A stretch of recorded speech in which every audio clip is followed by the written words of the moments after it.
Muy buenas tardes a todos, bienvenidos a la tarde de 24, bienvenidos a MMD. Ya estamos arrancando con todo la tarde. Hay mucha información económica, mucha información política, pero vamos a arrancar con esto. O definen de manera contundente qué quieren hacer, o esto termina peor que con Guzmán y con Batakis. Es así el dilema que tiene el ministro de Economía entrante, Sergio Massa, en este momento.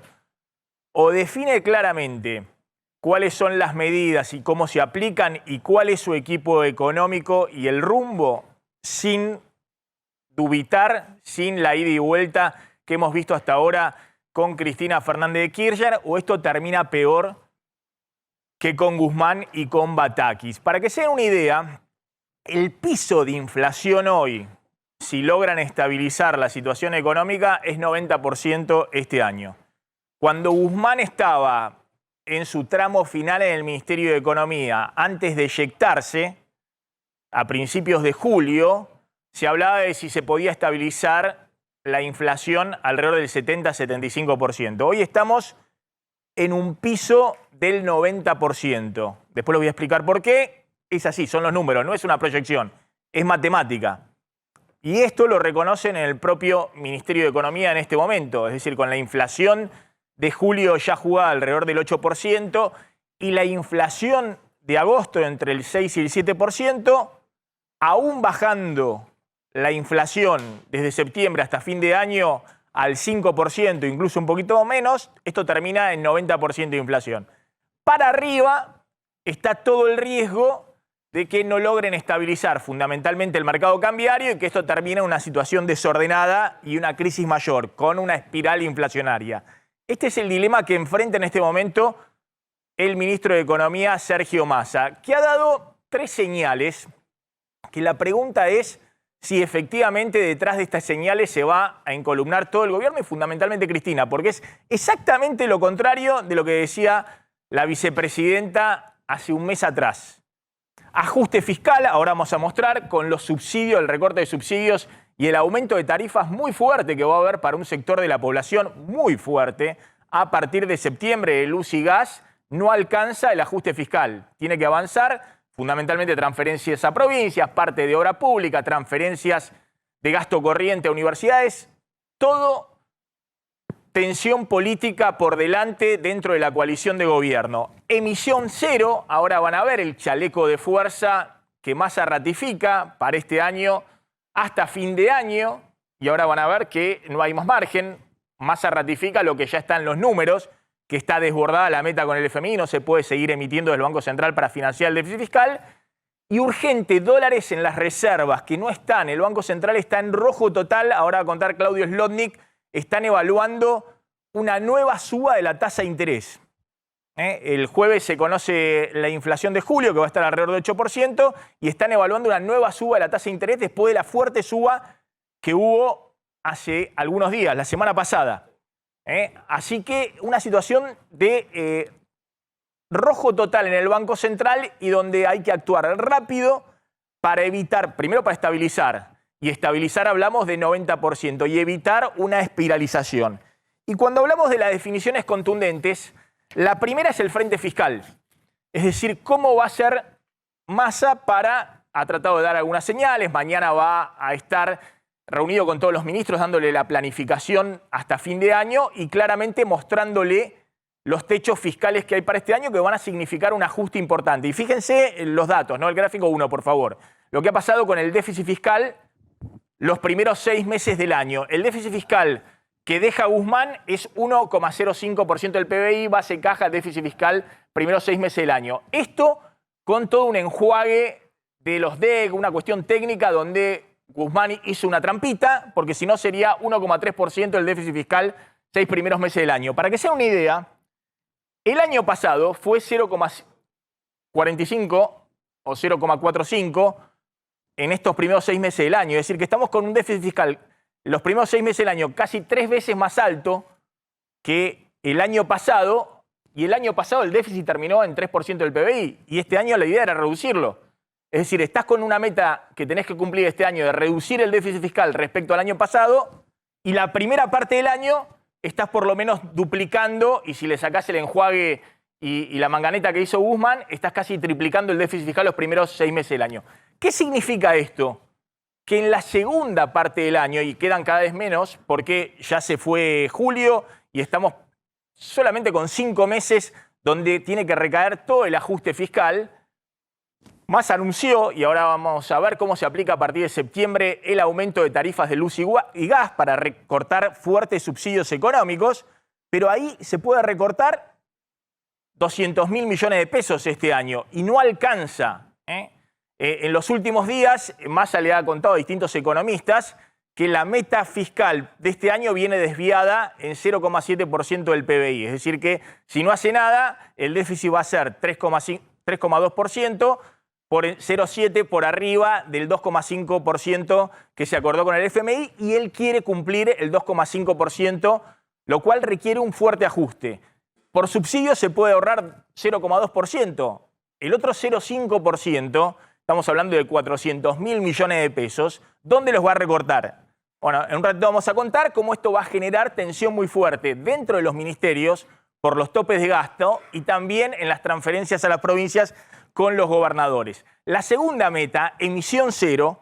Fíjense este gráfico, cómo la meta de emisión de pesos del Banco Central del Tesoro está totalmente superada.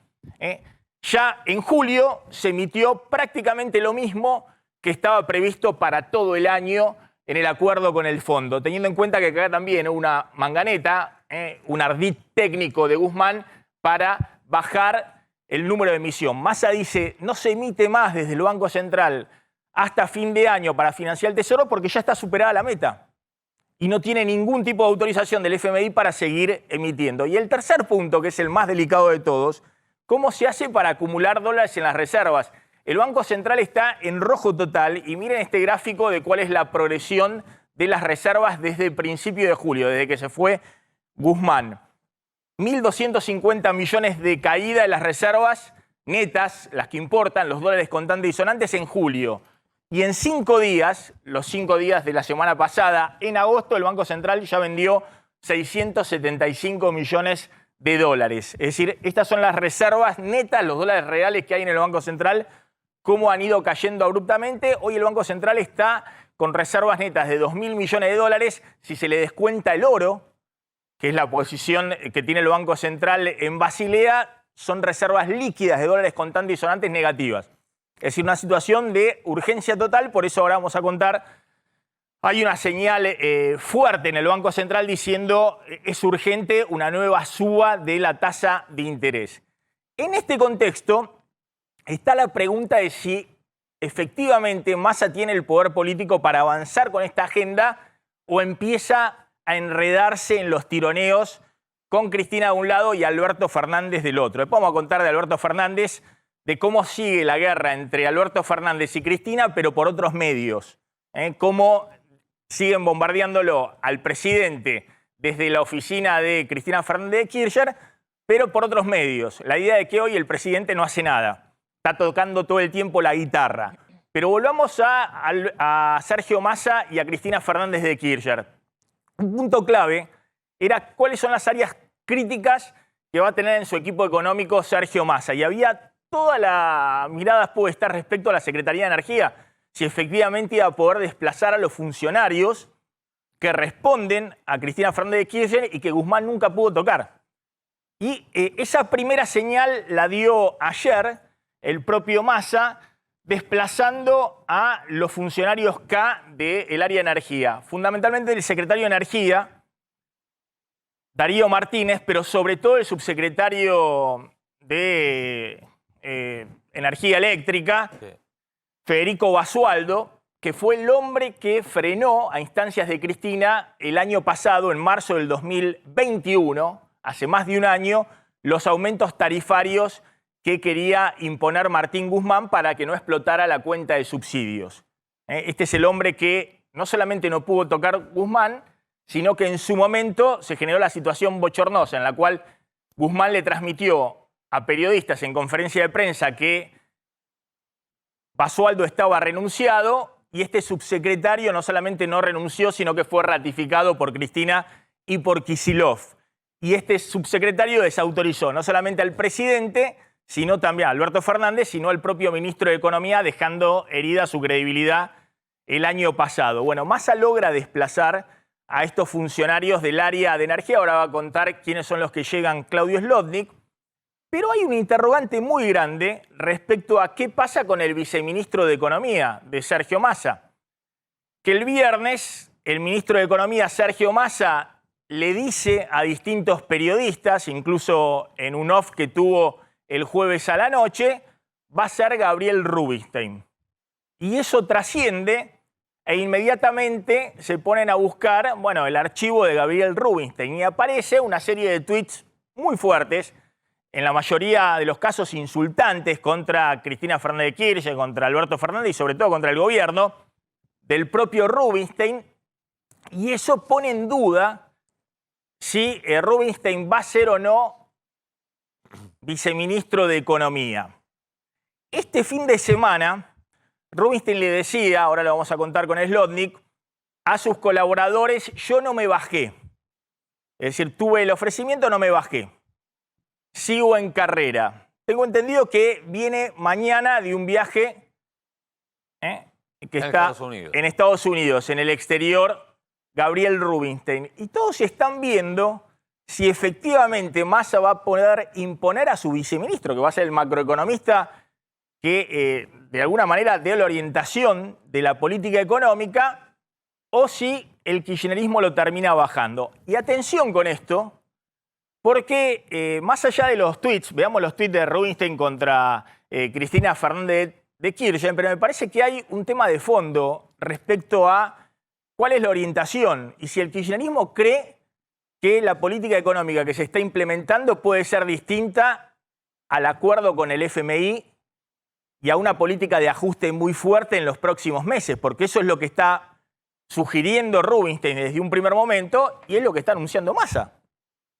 Entonces la pregunta es si hay doble discurso y si lo que molesta no es los tuits de Rubinstein, sino en todo caso la orientación. ¿Y cómo hace un gobierno con cero credibilidad? El gobierno está en el peor momento de las encuestas.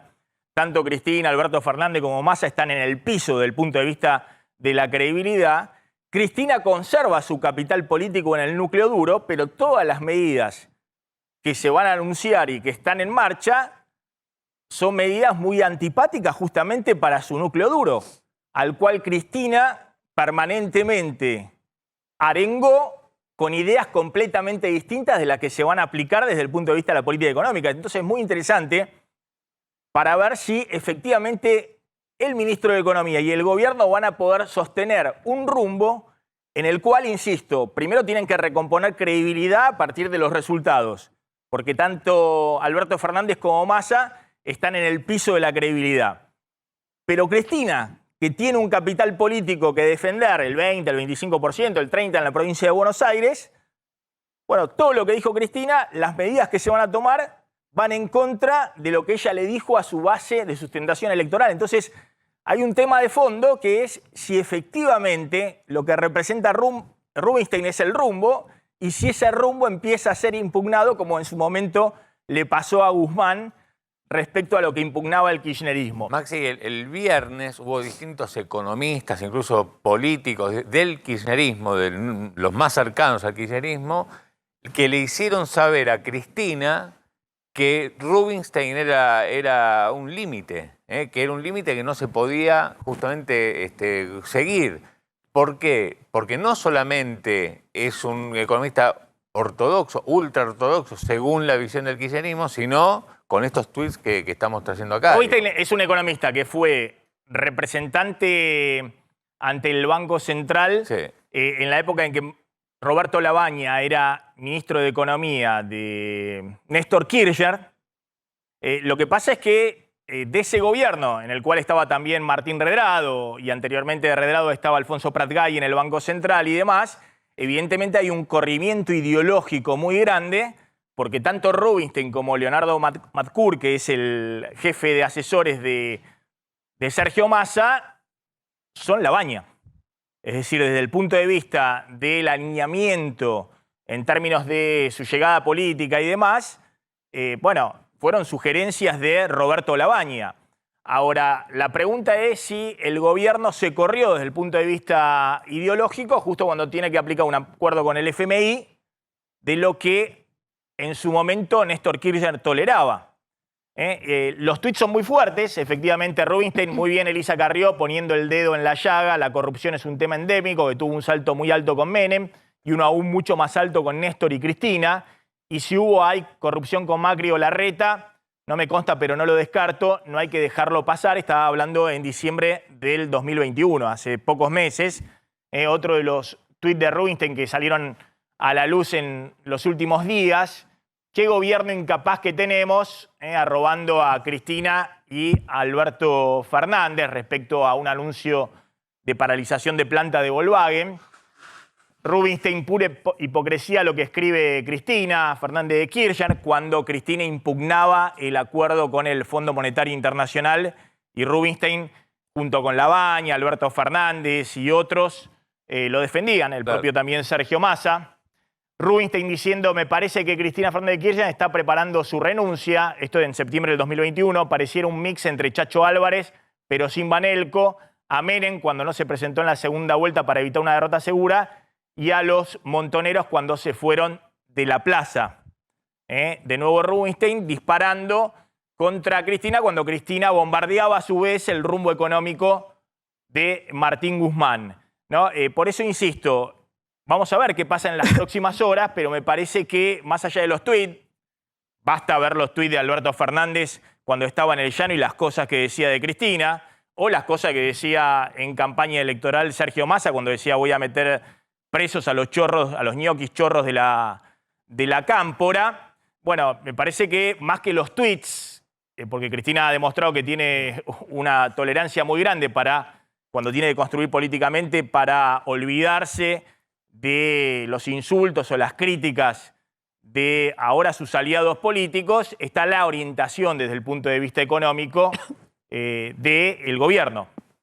Y sí, esa orientación va a ser refrendada también en términos de expectativas. Nosotros venimos diciendo que en la economía juega mucho las expectativas. Cuanto menos expectativa y menos credibilidad tengas, mayor va a ser el tipo de cambio, mayor va a ser la tasa de interés que tengas que aplicar para evitar la corrida cambiaria y mayor va a ser la inflación, por ende, mayor la caída del poder adquisitivo salarial. Si vos podés recomponer mínimamente expectativas, porque no solamente decís voy a hacer un ajuste fiscal, un apretón monetario y recomponer reservas, sino que lo ratificás con el discurso y decís ese es el rumbo, y también con la gente que sumás a tu equipo, y bueno, por ahí podés tener menos dólar, menos tasa de interés, menos inflación, más nivel de actividad. Esa es la discusión que es muy difícil a veces que lo entienda en la dinámica Cristina Fernández de Kirchner. Yo conté cuando Martín Redrado decía: tuve un fracaso pedagógico con Cristina, no hay forma de hacerle entender cómo funciona la economía en momentos de crisis. Bueno, vamos a ver si efectivamente Sergio Massa o eventualmente si se suma a Rubinstein pueden hacerle entender o no cuál es el rumbo y qué es lo que hay que hacer en medio de la corrida cambiaria. Mañana debería saberse finalmente quién va a ser el viceministro de Massa ahí en Economía. Rubinstein, como vos contaste, el fin de semana, el sábado de la noche, se comunicó con distintos colaboradores de él, diciéndoles: miren que yo acá no me bajé, digamos, respondiendo un poco a una versión que había dando vueltas, que una vez que se conocieron los tweets, estos que estamos diciendo en contra de Cristina y del kirchnerismo, era el propio Rubinstein que se corría, y él le dijo a sus amigos, digamos, a otros economistas: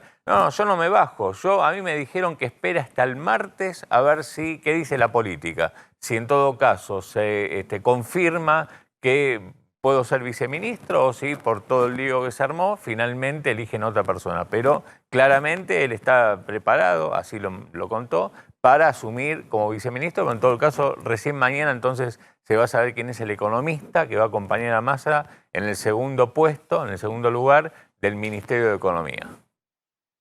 Bueno, Rubinstein, respecto a qué había que hacer, decía esto el lunes pasado, acá en este mismo programa. Mirá. Yo creo que lo mejor que podría hacer Massa es rápidamente ir al equilibrio fiscal. Eso es lo que es para mí la piedra angular en un momento donde hubo tanto problema con la deuda, con la colocación de deuda externa, ni hablar, con la deuda en pesos, si no fuera por el Banco Central estaríamos en default, con la deuda, con la emisión monetaria ya no da para más por la altísima inflación. Entonces vos tendrías que ir lo más rápido posible al equilibrio fiscal y después, bueno, ver un poco, en el tema cambiario tenés un poco más de opciones. Y bueno, obviamente la inflación de julio y agosto ya no vas a poder hacer prácticamente nada, pero apuntar a una inflación después ya mucho más baja, pero mucho más baja, no conformarte con ir al 5% anual, al 4 y pico, al mensual, al 5, al 4, porque ahí vas a estar un poco tecleando. Pero eso depende mucho del ajuste fiscal, porque el ajuste fiscal, si es fuerte y robusto, te garantiza que no vaya a haber nueva emisión de pesos, y eso ahí empezás a ordenar la economía. Bueno, después vamos a contar algunas cosas más de lo que están viendo ahora en el Banco Central. El otro tema es que estás en un gobierno donde todos están buscando el picaporte de salida. De la no puerta de salida. Entrar, o no quieren a ver entrar. si, o no quieren entrar. Podemos dar la larga lista de economistas, incluso de los economistas del Frente Renovador, que le dijeron que no a Sergio Massa de estar en el Ministerio de Economía. Entonces, me parece que está en discusión en las próximas horas la orientación, cómo se va a aplicar el rumbo económico y también, bueno, quién va a ser el equipo, quién va a dar la cara desde el punto de vista de un macroeconomista que explique ese rumbo, que es no menor, es muy importante. Es muy importante la generación de expectativas. Está Nicolás Gadano. Gracias, Nicolás, por atendernos, economista especializado en temas energéticos. Y está Federico Zapata, politólogo. Federico, empiezo con vos. ¿Cómo estás viendo esta dinámica? Yo decía, si no dan señales contundentes en el menor tiempo posible, bueno, se acortan todos los plazos y la dinámica de crisis puede terminar mucho peor que con Guzmán.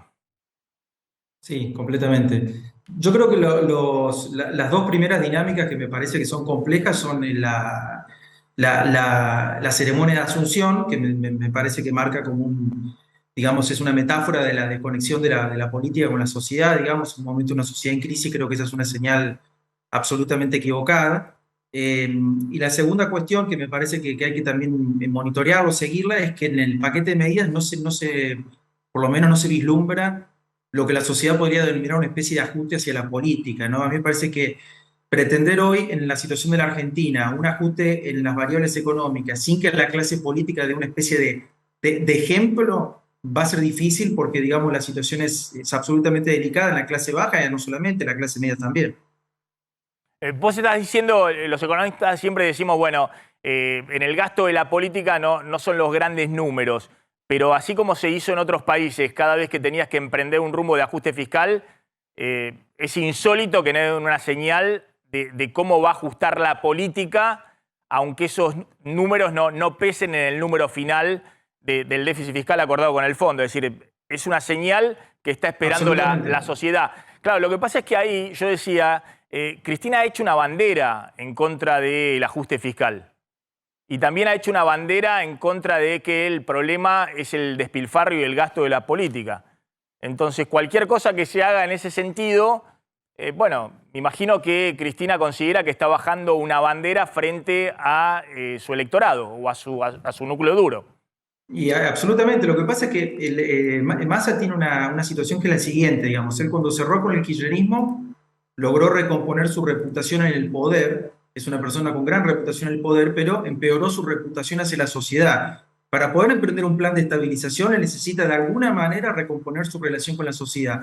Y eso tiene dos caminos, o se enfrenta al kirchnerismo, cosa que no va a hacer, está dentro del frente de todos, o emprende en paralelo a un plan, digamos, de ordenamiento de algunas cuestiones como son las cuentas energéticas, digamos, una demostración que, como decimos, no es significativo desde el punto de vista de los números, pero desde el punto de vista de la sociedad es fundamental, que la política también hace un esfuerzo. Si no, yo te digo, es realmente muy delicado el escenario con el que está trabajando.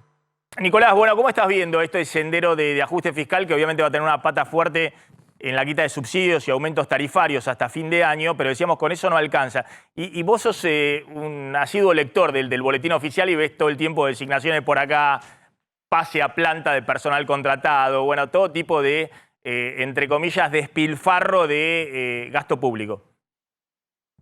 Sí, primero respecto a lo de la energía, bueno, estamos todos expectantes porque efectivamente Massa anuncia con bastante incertidumbre por ahora, ¿no? Porque incluso en el terreno del gas ni siquiera dio un valor, pero anuncia este segundo esquema que se complementaría con el de la segmentación, que es a la gente que pierde el subsidio, que por otro lado, también de un comentario del ministro, ya dejaría de ser el 10%, recordemos que ese era el target inicial de la famosa segmentación, ahora hablan de 4 millones de hogares que no se presentaron, bueno, eso ya es mucho más, ¿no? Es por ahí entre el 20 y el 30% de los usuarios que tendrían un aumento completo del costo energético, pero además a los que sí se presentaron se les haría un aumento por sobre un cierto nivel de consumo subsidiado. Un poco como decías vos, todo eso resta ver cuándo se hace, si se hace una audiencia pública previa como corresponde, y en definitiva, para el programa fiscal de este año, que es lo que preocupa a todo el mundo, porque es, vas a poder hacer el acuerdo con o sea, mantener el acuerdo con el fondo o no, vas a poder sostener esta promesa de no emitir más para financiar al Tesoro, que ahí yo diría hay una trampita indirecta, que es que hace un poco el gobierno dijo, si el Tesoro tiene problemas con la deuda pública, yo lo salgo a bancar. Entonces, si no lo va a bancar por emisión por adelantos transitorios, pero lo va a bancar haciendo el backup de la deuda pública en todo momento, estamos en la misma. Comprando títulos públicos en el mercado secundario, comprando títulos Claro, públicos entonces, en pesos en el mercado secundario. La única manera de que eso tenga algún efecto, a mí me parece, con la credibilidad en general de la Argentina frente a los mercados de deuda y de este gobierno, vos lo decías recién en la confianza, es que eso se vea en la realidad. O sea, nadie va a creer en ninguna promesa. Y el tema tarifario, aun cuando se lograra todo lo que están prometiendo, efectivamente para este año el efecto ya es muy poco, porque no solamente hay que ver desde cuándo se puede poner en vigencia, sino que además, salvo un poquito diciembre que empieza a haber calor, ya es justo un periodo estacional de bajo consumo. Entonces, el impacto, el grueso del costo ya lo pagamos de los subsidios y el margen que vos tenés para generar un ahorro verdaderamente significativo y que dé vuelta esos desvíos que vos mencionabas y de los que aparentemente el propio Massa es consciente en términos del programa con el fondo, es poco el margen. O sea que ahí hay una enorme duda de que aun cuando logren llevar adelante estos aumentos tarifarios que son muy importantes, eso eventualmente podría tener un efecto y es razonable y es positivo que lo hagan hacia el año próximo, pero ya este año los efectos son mucho menores. Sí. No, y agrego de lo que vos decías de lo simbólico del gasto público, efectivamente la gente dice, bueno, si vamos a tener que bancar un ajuste fuerte que a todos nos va a tocar en las tarifas o en otras cosas, yo pensaba también otro ejemplo, todo el mundo ve, y eso lo veo en el boletín oficial, incluso en el de hoy alguien me hacía un comentario, que es que, por ejemplo, los funcionarios que se van, porque hay recambio de funcionarios, en definitiva lo que la gente ve es que nunca se van. Rápidamente está, bueno, se fue Hecker, pero entonces Hecker ahora debería ir al Central. ¿Y por qué se fue Hecker? Porque Bataki se fue de Economía, entonces va a Nación. No, hay como una idea de, sí, cambian de lugares, pero no hay en ningún caso alguien que diga, bueno, sí, yo intenté, tuve una gestión, me voy a trabajar de otra cosa, ¿no? Al sector privado.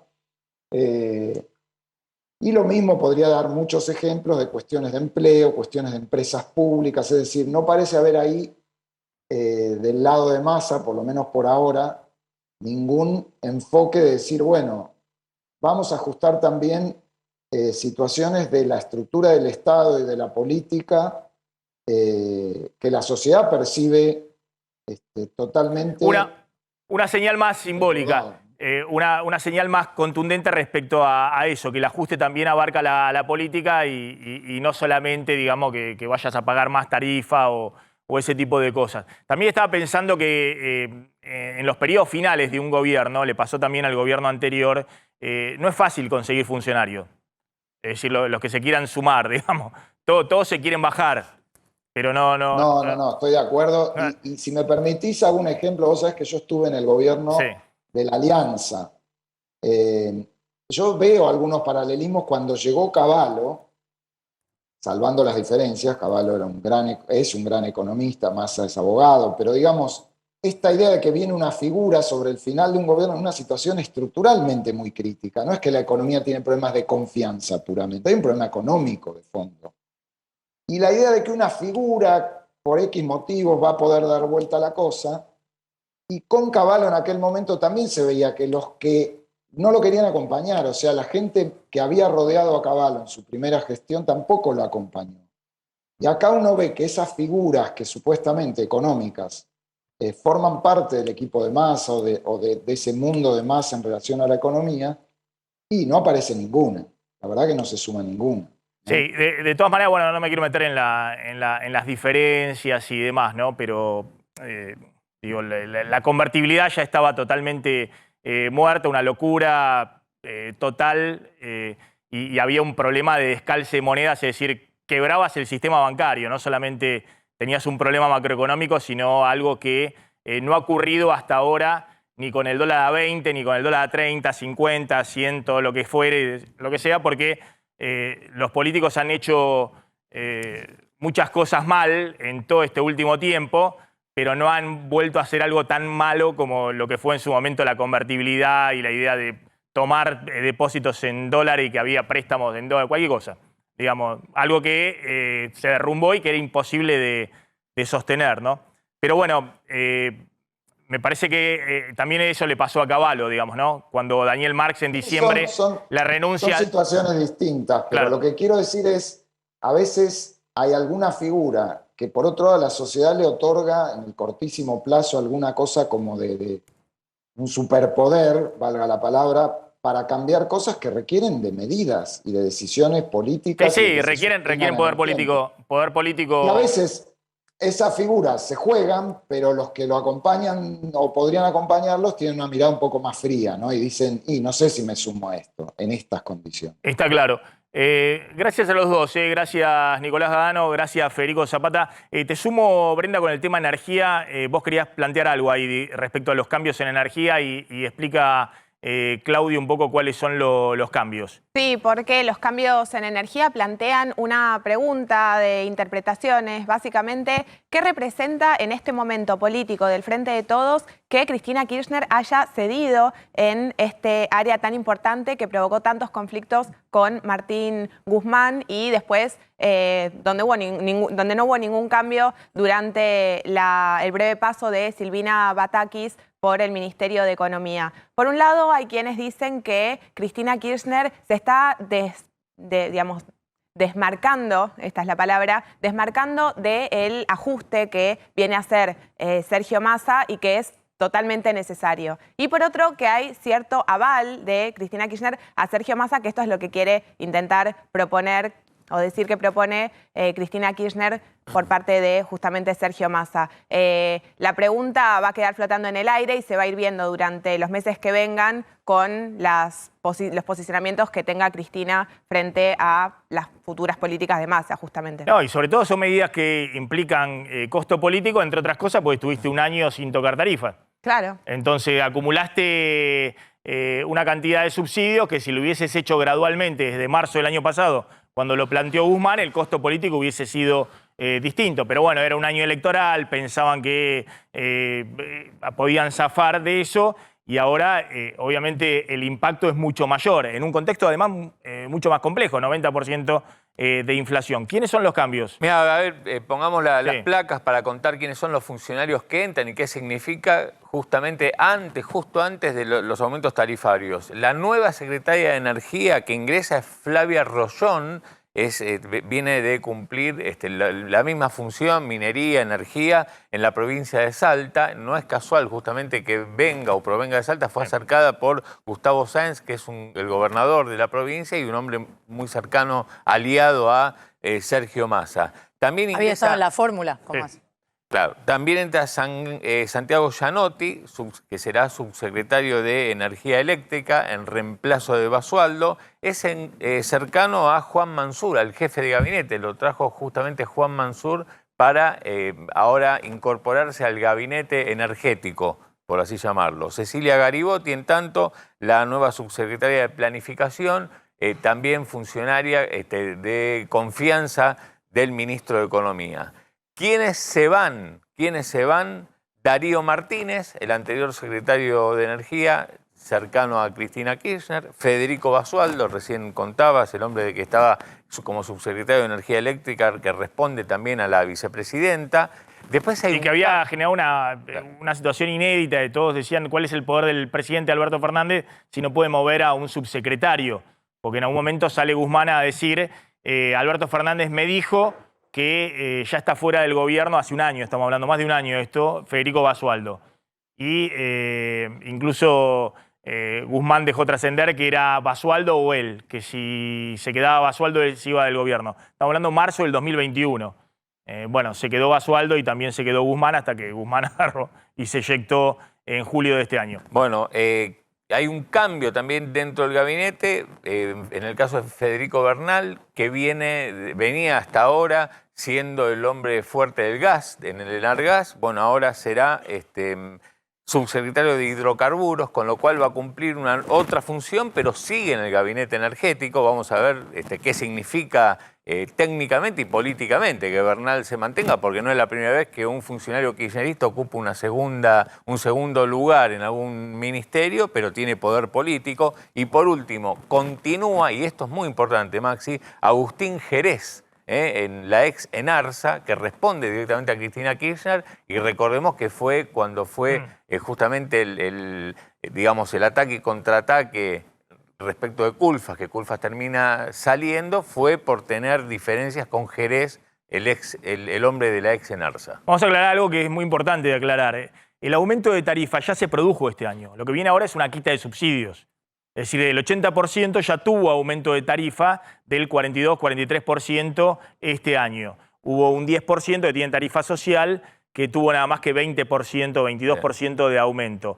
Ahora lo que se produce es una quita de subsidios que va a implicar un aumento de la factura muy, muy grande. Vamos a ver si por 1, por 2, por 3 veces lo que están pagando ese sector social, pero es la quita de subsidios. El aumento de tarifa autorizado para este año ya se produjo. Entonces, bueno, el tema es cómo se va a aplicar la quita de subsidios, en algunos casos total. Es decir, y si va a ser total de manera abrupta a partir de septiembre. Vamos con Fernando Sabore, está Fabián Rubino ahí para ver qué está pasando con los precios en un autoservicio. Fabián, ¿cómo estás? Hola Maxi, mirá, prestame atención. Esta planillita hierve, amigo, hierve, no sabés lo que es. Es una de las planillas que vienen todos los días con aumentos en los precios de los productos de primera necesidad y que hace que muchos de los comerciantes como Fernando Sabore llore, como vos decías, todos los días porque evidentemente, es tuya Fernando, tienen que remarcar los precios. Lloran y mirá, hasta tal punto, Maxi, vos me estás escuchando, ¿no? Sí. Sí, claro. Bien, Maxi. Hemos vuelto, mirá, a los pañuelos de tela. Olvídate de los pañuelos de las carilinas, esa que tirabas, ¡pum! Es tanta la crisis, tanto han aumentado, que la gente ha vuelto, Moam, a los pañuelos de tela. Así que ahora te dejo en comunicación con Fernando Sabore, que le hemos sacado una pequeña sonrisa en medio de esta crisis. Fernando. No, Maxi, primero buenas tardes, ¿no? Y yo lo que quería que vos vieras acá, de que ahí lo resalté en verde, que el azúcar, que en los primeros días de julio la estábamos pagando 107 pesos, ahora la pagamos 199. Aumentó al doble. En un mes. En un mes. Entonces se trata de esto, Maxi. Evidentemente los aumentos que venimos recibiendo son tremendamente agresivos. Hace un rato también te mostraba vos que si bien en el comienzo del mes de julio había aumentado el café un 35%, le mostré al periodista de que hoy me llega un mensaje donde dice que el café volvió a aumentar un 6%. Es decir, los aumentos han sido muy, muy fuertes en julio. Se va a conocer esta semana el índice de julio, que puede estar alrededor del 8% mensual, según el INDEC, pero usted dice, Sabore, que también siguieron durante la primera semana de agosto. Claro que siguieron. Por eso es lo que nosotros planteamos, hemos pedido una reunión con el nuevo secretario de Comercio. Y Maxi, sabemos que los precios, si bien tomaron un dólar de 3.50, los precios no van a bajar, porque ya nos hemos dado cuenta de que no van a bajar. Pero sí lo que pedimos es que se ameseten, que traten desde la Secretaría de Comercio con las distintas empresas de consensuar, de debatir, que por lo menos, no digo que haya un amesetamiento, pero por lo menos que haya una inflación un tanto más controlada, porque uno ve, Maxi, que hay productos que uno dice están tan caros que ya es imposible que vuelvan a subir y vuelven a cambiar el precio. Entonces, y aún, recién también me lo comentaba el señor periodista, que hay determinados hipermercados que la gente va y no encuentra la mercadería. ¿Pero por qué? Porque crean fantasmas donde la gente dice, uy, va a faltar la mercadería. Y la mercadería no está faltando, exceptuando lo que es el azúcar, que nos están condicionando a 2 paquetes cada vez que vamos al mayorista. Cada paquete trae 10 kilos. Nos condicionan en esto. Y con el tema del bendito aceite de girasol, que no lo encontramos, que no nos entregan los mayoristas, todo lo demás, Maxi, no falta, pero sí lo que hay son precios tremendamente caros. ¿Cuáles son los aumentos más importantes? ¿En qué rubros? Bueno, digamos que cuando vemos el cambio de precio en lo que es el azúcar, vos sabés bien, Maxi, que el azúcar es una materia prima con la que se hacen las galletitas y un montón de productos más, mermeladas, etcétera, etcétera, y evidentemente cuando sube la materia prima acompaña. Entonces, hoy una mermelada de una marca medianamente conocida hay que venderla entre 400 y 500 pesos, depende si es de durazno o es de frutilla.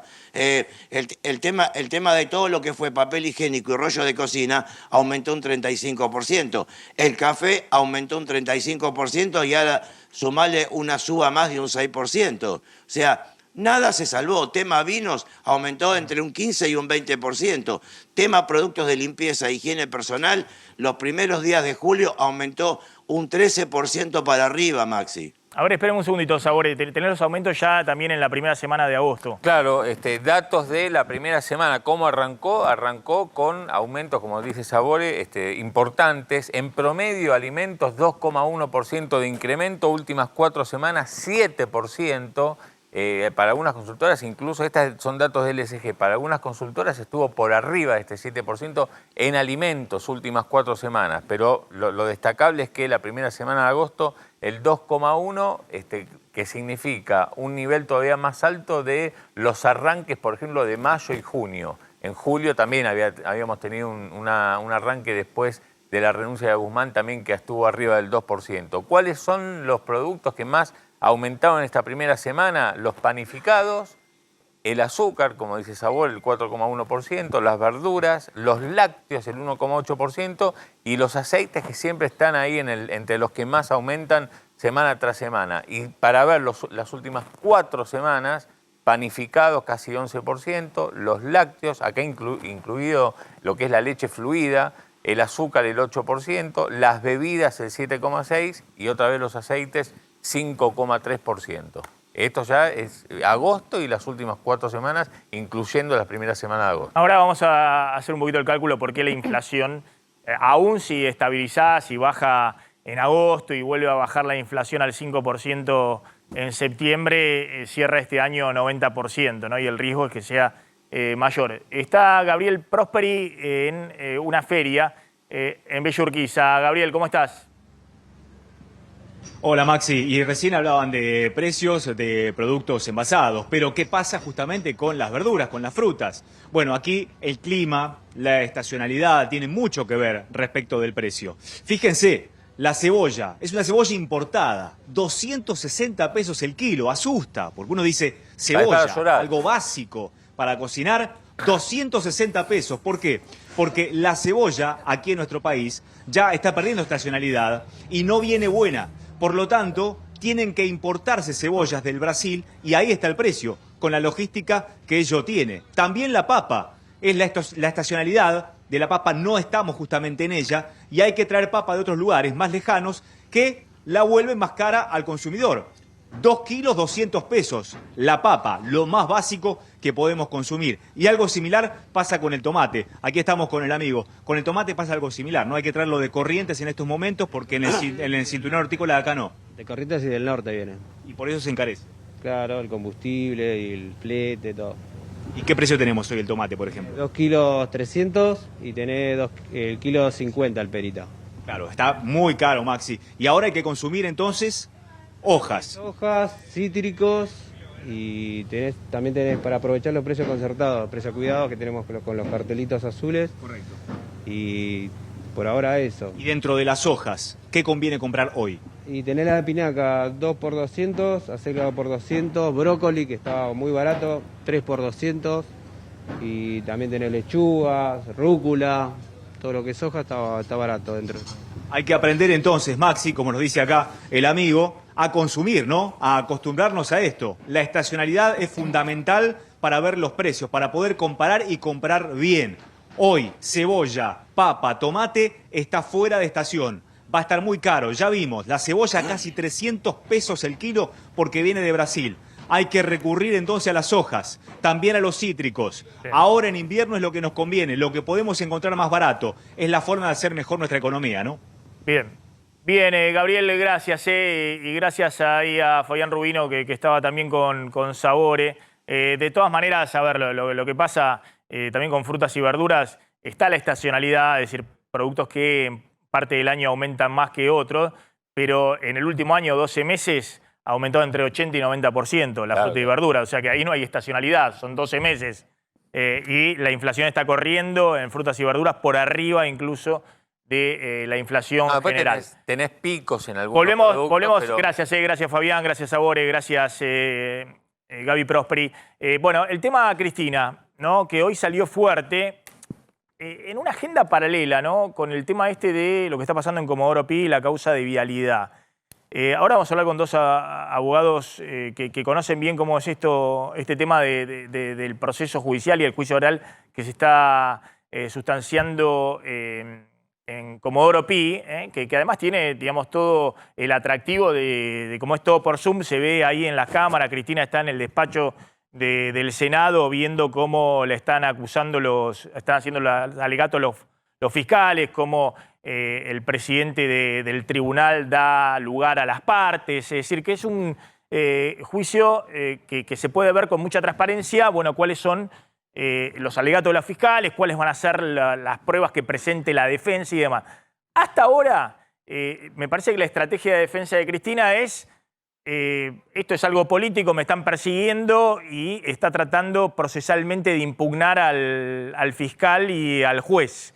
Pero hoy, ¿qué pasó con el tuit de Cristina planteando la nulidad de la causa, Brenda? Bueno, básicamente Cristina planteó ayer, lo adelantó a través de Twitter y hoy lo planteó formalmente, ¿no? La recusación en contra del fiscal y uno de los jueces de vialidad y también apuntó contra uno de los camaristas que no aparecía en esta foto que publicó Página 12, que es la foto que recogió la vicepresidenta para marcar una relación entre los jueces y fiscales y el expresidente Mauricio Macri. ¿Por qué? Porque estaban jugando al fútbol en un torneo amateur en una cancha de la Quinta de los Abrojos que pertenece a Mauricio Macri. Entonces lo que dicen es, hay una relación flagrante, personal, entre ellos dos, y esto quebranta la ley que dice que obviamente no puede haber una relación entre el poder político y el poder judicial en esto. Tenemos el tuit de Cristina. Tenemos el tuit donde Cristina muestra estas fotos y lo que dice textualmente la vicepresidenta. Ahí lo vamos a ver, pero quienes aparecen en la foto y que muestra la vicepresidenta son el fiscal Diego Luciani y el presidente del Tribunal Fiscal, que es Rodrigo Jiménez Uriburu. Ahí se ve la foto de ellos jugando al fútbol. Lo que dicen el fiscal y el juez es que obviamente no van a aceptar la recusación y que ellos no tienen ninguna relación personal con Mauricio Macri, que esto se tomó antes de que se resultara el sorteo de la causa. Ahora vamos a mostrar el tuit de Cristina. Me interesa ser muy preciso y mostrar lo que dice la vicepresidenta. Después el tape del fiscal Luciani diciendo que esto lo va a responder desde el punto de vista oral. Este es el tuit de la vicepresidenta, ¿no? Sí, ahí está. Todo hace juego con todo. Hoy página 12 prueba que la asociación ilícita es la de ellos. El presidente del tribunal y el fiscal de la causa, obra pública, jugando al fútbol en la quinta de Mauricio Macri. El camarista Llorens juega en el mismo equipo, pero ese día faltó al partido. ¿Y tiene un hilo abajo? ¿Dice algo más? Sí, tiene un hilo que después muestra a Jaime Méndez, que es el intendente de San Miguel. Ahí lo tenemos. Ahí está. Lo tenemos. ¿Querés Ahí conocer está, más Jaime jugadores? Méndez. También está Jaime Méndez, intendente de Camión en San Miguel, que casualmente ayer estuvo con Macri en la recorrida política por la localidad. Y un poco más abajo, he instruido a mi abogado para que mañana a primera hora recuse a los jugadores de fútbol. El Poder Judicial argentino apesta, dice Cristina. Muy fuerte. El fiscal Luciani lo nombró en 2013 a instancias de Cristina al Senado. ¿Puede ser? Ahora lo vamos a chequear. A ver, un poquito para abajo. A ver qué dice. No. A ver, para completar. Bueno, ahí está. Bueno, están... bueno, y esto es lo que decía hoy el fiscal Luciani. Yo, en general, cuando hay una causa, está bien, en general me parece que es parte del derecho del acusado recusar a los jueces, a los fiscales, a todos, ¿no? Pero en general uno también se defiende de la cuestión de fondo. Mirá, esto que decís, esta prueba no, porque la verdad que es trucha, esto, otro. Hasta ahora no hemos visto eso. Lo que hemos visto es una movida fuerte para recusar al fiscal y al tribunal. Esto decía el doctor Luciani respecto a la acusación de la vicepresidenta en el juicio donde la vicepresidenta es acusada de corrupción en la obra pública. Este Ministerio Público Fiscal, a diferencia de la UIF, tiene por acreditado que entre los años 2013 y 2015 funcionó en el seno del Estado una asociación ilícita de características singulares. Se trató de una organización que, a la manera de una figura en espejo, replicó en el terreno de la clandestinidad la imagen del organigrama estatal. Se trató de una asociación ilícita piramidal que tuvo en su cúspide como jefes justamente a quienes se desempeñaron como jefe de Estado y que fue organizada e integrada por distintos funcionarios públicos que, en paralelo al plano legal, pero valiéndose de las competencias que les otorgaba la jerarquía de su respectivo cargo y el poder político que ejercía, prestaron los aportes necesarios para que la maniobra pudiera llevarse a cabo. Al asumir Néstor Kirchner la presidencia de la Nación y luego su esposa, Cristina Elizabeth Fernández, instalaron y mantuvieron en el seno de la Administración Nacional y Provincial de Santa Cruz una de las matrices de corrupción más extraordinarias que lamentablemente y tristemente se hayan desarrollado en el país. Perdón. Ese es el alegato del fiscal. Se escuchó donde dijo o nos confundimos de video, digamos. El video donde, yo había pedido el video donde el fiscal dice que va a responder oralmente en el juicio. Eso fue hoy. Eso fue hoy, claro. Después de su alegato, el fiscal plantea justamente que quiere responder y quiere responder oralmente. Dice que sigan diciendo lo que quieran, que planteen lo que quieran y yo voy a responder. Pero este Ministerio Público va a querer contestar, si posible ahora o cuando sea, el planteo realizado por la defensa de manera oral. Creo que esto le va a dar máxima transparencia al trabajo que viene realizando este Ministerio Público Fiscal. Bueno, ahí está el doctor Gil Domínguez y la doctora Natalia Bolosín. Gracias a los dos por atendernos. ¿Cómo va, Maxi? Gracias por atendernos. Bueno, empiezo por la doctora Bolosín. Leí un artículo suyo donde hablaba un poco de los números de la corrupción. Creo que tenía que ver con esta causa, en el contexto de lo que ha ocurrido ahora, que es esta esta recusación por parte de la vicepresidenta, del fiscal y del juez. ¿Qué significa todo esto? No, a ver, hay que atender a que estas cuestiones, digamos, son técnicas, o sea, más allá de lo que en términos como coloquiales o morales o éticos nos pueda parecer, en el marco de la recusación lo que van a tener que demostrar es que había una amistad íntima entre, en este caso, el fiscal y el juez, porque esa es la causal de recusación que la defensa de la vicepresidenta está alegando. Y demostrar una amistad íntima no es solo mostrar una foto de dos personas jugando al fútbol o jugando en el mismo equipo de fútbol. Con lo cual, ahí va a haber que hacer un trabajo de prueba en el marco de un incidente que es muy corto, pues esta es una discusión que se va a dar en días y que en todo caso después podrá resolverse en casación, pero que también va a ser muy breve.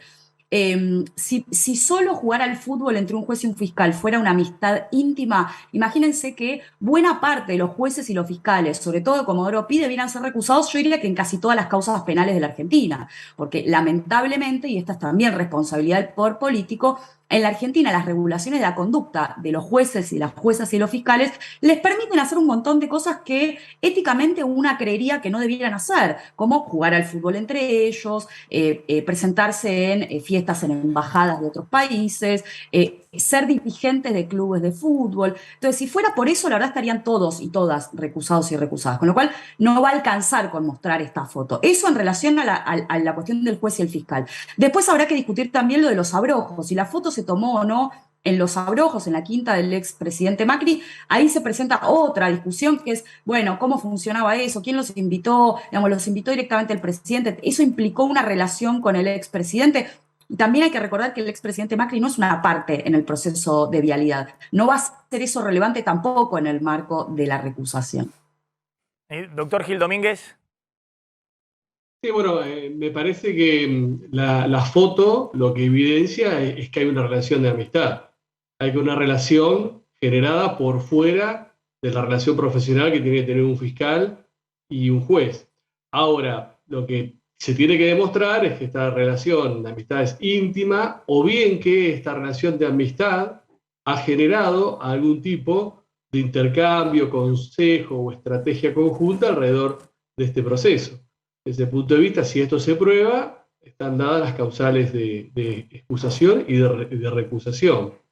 Igual en la Argentina, y por el mal funcionamiento del Poder Judicial, las excusaciones y las recusaciones están como cuasi derogadas, porque aún frente a situaciones muy evidentes, para que los jueces se excusen o acepten recusaciones, no lo hacen, porque es muy difícil que procedan, no porque el código sea muy claro y no porque no existan, sino porque en realidad hay una práctica que perjudica a las personas, al justiciable y al debido proceso de rechazar todo tipo de recusaciones. Ahora, esta misma situación en estas causas anónimas que nosotros litigamos no pasa nada. En una causa con tanta trascendencia que, al igual que cualquier otra causa, pero especialmente se debe tener muchísimo cuidado en la tramitación transparente del debido proceso por lo que está en juego, y bueno, genera una circunstancia de debate y alimenta muchísimo al ámbito o al discurso o al debate político de ambos sectores de la grieta.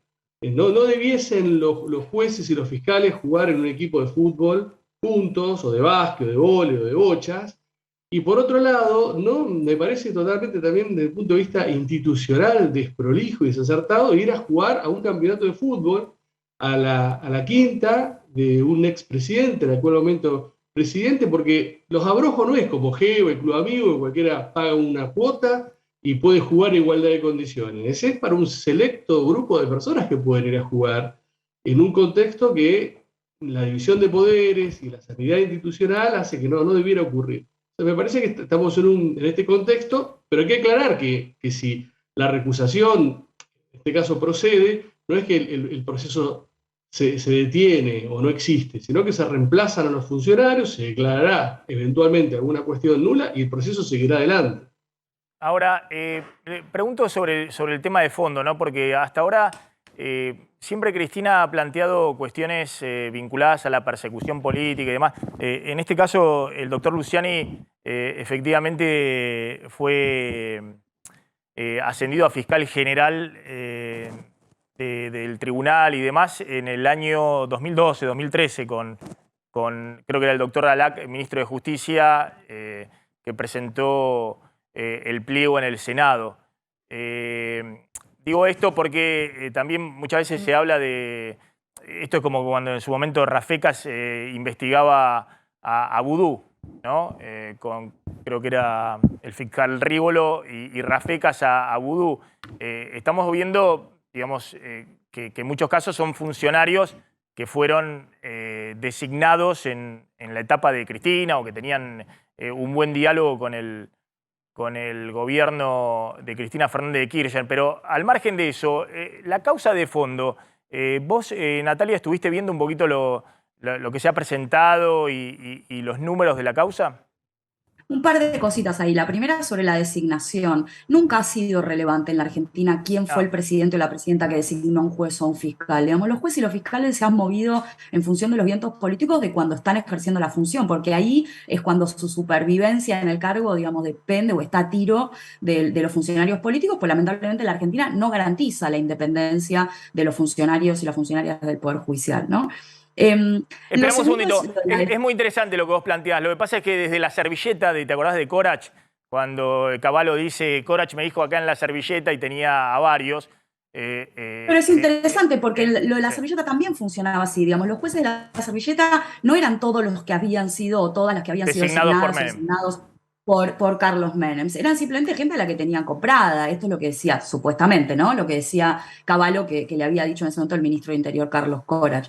Después, sobre la defensa, a mí me parece que también hay que atender a las defensas procesales. Digamos, las personas tienen derecho a defenderse con todos los argumentos. Digamos, no es que Cristina Fernández, para ser absuelta, necesita demostrar nada. En realidad, el fiscal tiene que demostrar con un grado de certeza, por cierto, en el juicio, que ella es culpable y ella puede defenderse perfectamente recusando, digamos, pidiendo nulidades, y no es que eso es menos válido que una defensa sobre el fondo. Esto me parece también que es importante decirlo. Ahora, en cuanto a los números, sí, a mí me parecen muy contundentes. Cuando nos corremos un poquito la cuestión política y del lawfare y la zaraza de estas discusiones, también de quienes han comparado este juicio con el juicio de las juntas, me parece, por cierto, un despropósito, casi una inmoralidad, diría. Cuando nos corremos de esa cuestión más política que le interesa, digamos, a quienes no debieran interesarnos escuchar en estas cuestiones, bueno, los números que presentaron los fiscales son realmente muy contundentes. Y a mí hubo un ejemplo que dio el fiscal Luciani que me pareció muy, muy impresionante, donde él cuenta que en determinado momento hay un acuerdo entre Vialidad Nacional y Vialidad Provincial para inyectarle fondos a una obra y financiarla, y que se hace ese acuerdo por un monto específico, con centavos de pesos, ¿no? 248 millones de con 42 centavos. Y esto se presenta, este acuerdo se hace unos días antes de abrir los sobres de las ofertas. Y cuando 4 o 5 días después abren los sobres, la oferta de Austral Construcciones era exactamente ese número, con centavos. Entonces, no hay mucho más para decir. No quiero decir que con esto esté probada la responsabilidad penal de Cristina Fernández, ni mucho menos, pero es bastante fuerte, ¿no?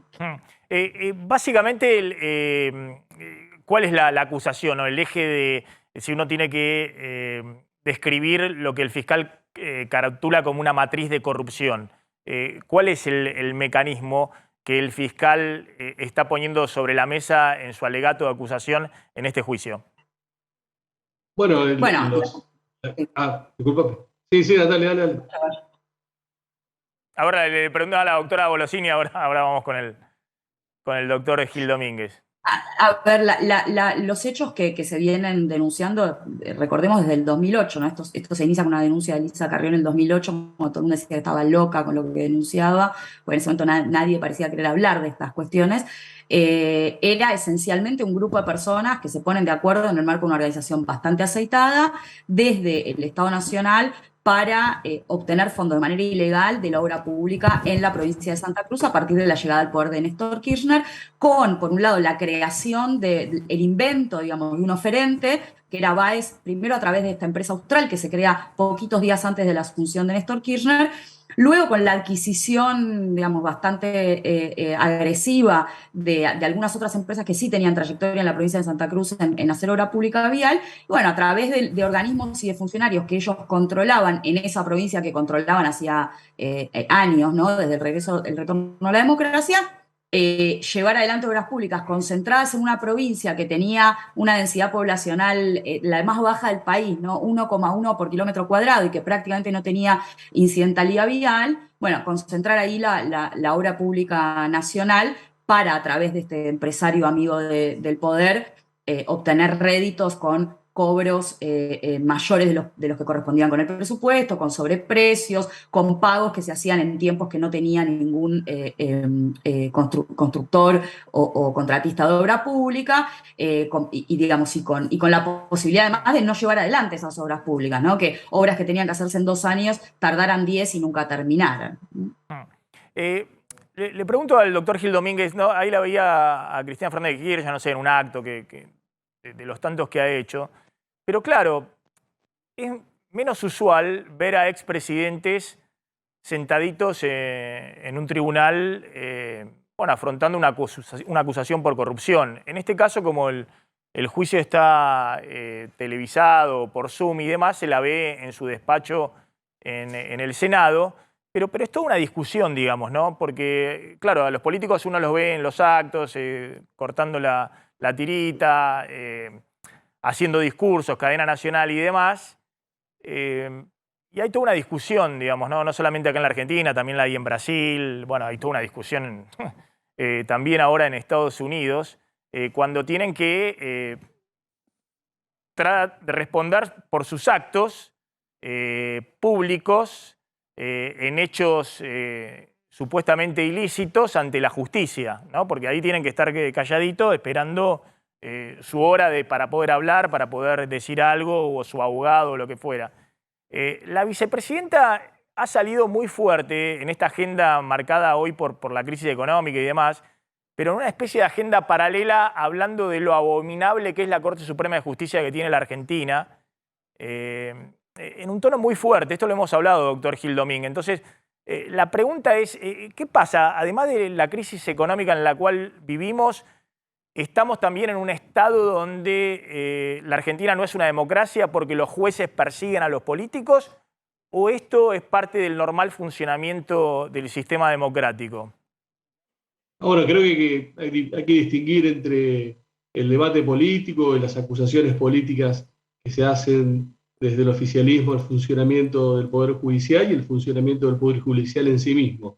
Desde un punto de vista particular, este juicio implica que parte del Poder Judicial está funcionando de manera correcta, porque está sometiendo a quien fue presidente de la Nación, actual vicepresidente, en igualdad de condiciones que cualquier otro justiciable, a un proceso en donde se le tienen que garantizar todo el marco del debido proceso, y se tiene que probar que Cristina Fernández de Kirchner es culpable. Si yo estaba escuchando atentamente a Natalia, ella es una descripción, es una nota muy interesante que publicó en Infobae sobre hechos que están objetivamente comprobados de direccionamiento de obra pública. Bueno, ahora el fiscal tiene la carga de probar que Cristina Fernández de Kirchner y otros diputados son autores de una asociación ilícita y de malversación de fondos, de administración fraudulenta contra la administración pública.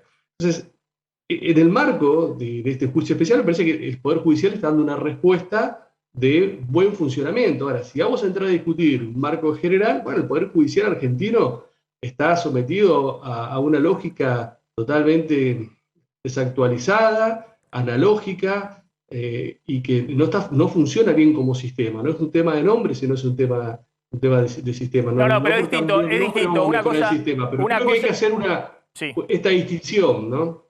No, pero es distinto. Una cosa es que no funciona el sistema, como no funciona tampoco la política dando respuestas a las cuestiones económicas y demás, y el fracaso estrepitoso de la política, por lo menos en el flanco económico, en las últimas décadas, hoy agudizado con el gobierno de Cristina, con el que le sucedió, con este gobierno y demás. Una cosa es que no funciona, no da respuesta, y otra cosa es que la Argentina sea una pseudodemocracia donde hay, que es la acusación de fondo de Cristina, la justicia persiguiendo a los que en la democracia representan supuestamente al pueblo en elecciones libres, ¿no? Que es un poco, bueno, me parece que, es un poco la impugnación de fondo que hace Cristina.